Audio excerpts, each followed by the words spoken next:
नमस्कार दोस्तों, आप सभी का बहुत बहुत स्वागत है हमारे इस यूट्यूब चैनल खुशहाल ज़िंदगी में। तो आज की इस वीडियो में हम बात करने वाले हैं कन्या पूजन के बारे में।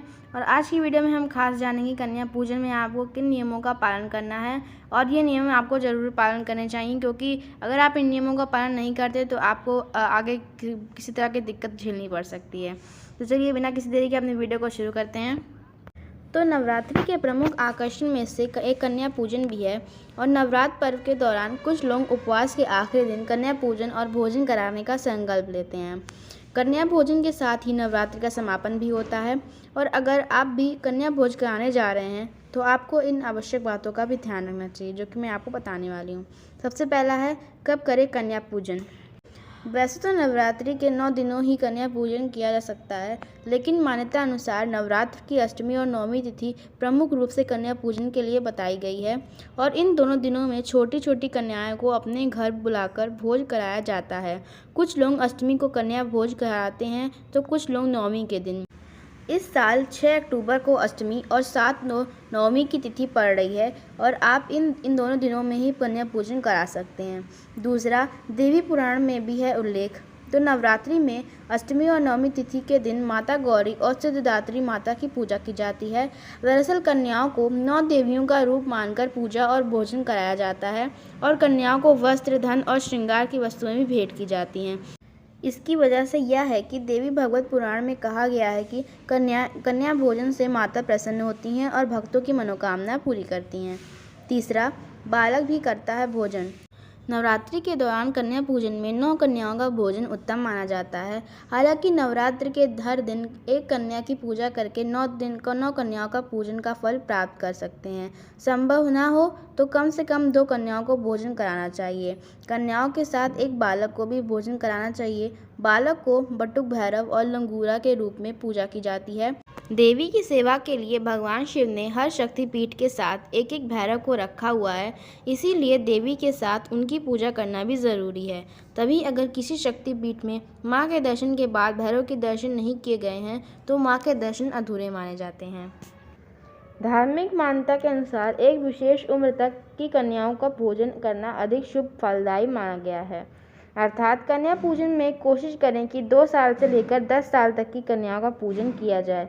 शास्त्र कहते हैं कि नवरात्रि में छोटी कन्याएं एक तरह की अव्यक्त ऊर्जा की प्रतीक होती हैं, और उनकी पूजा करने से यह ऊर्जा सक्रिय हो जाती है।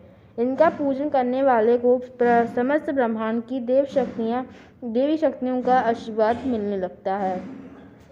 पांचवा, कन्या पूजन के दौरान घर का वातावरण कैसा होना चाहिए। तो कन्या पूजन से पहले घर को भी अच्छे से स्वच्छ कर लेना चाहिए। घर में आने वाली कन्याओं को माता का रूप माना जाता है, इसलिए घर पर बुलाने से पहले घर की अच्छे से साफ सफाई कर लेनी चाहिए।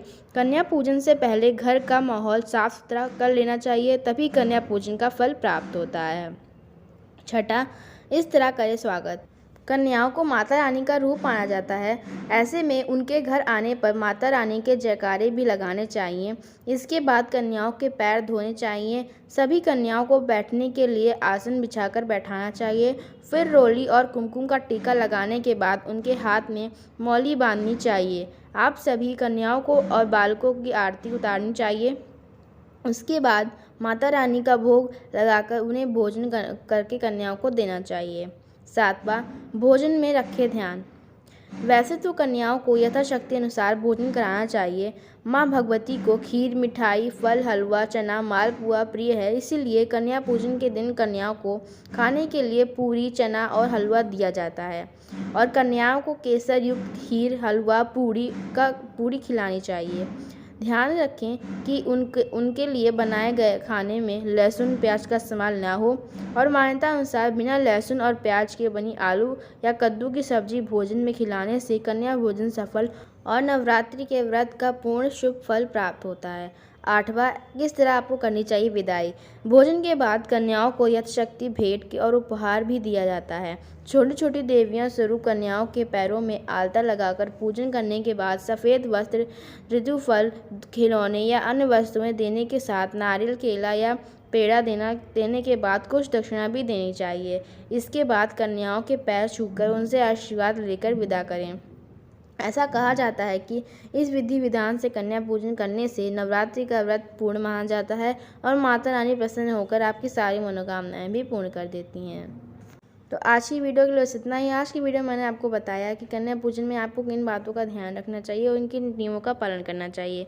तो अगर आपको हमारी वीडियो पसंद आती है तो प्लीज़ हमारे चैनल को लाइक, सब्सक्राइब और शेयर करिएगा। मिलती हूँ आपसे अपनी अगली वीडियो में, तब तक के लिए नमस्कार।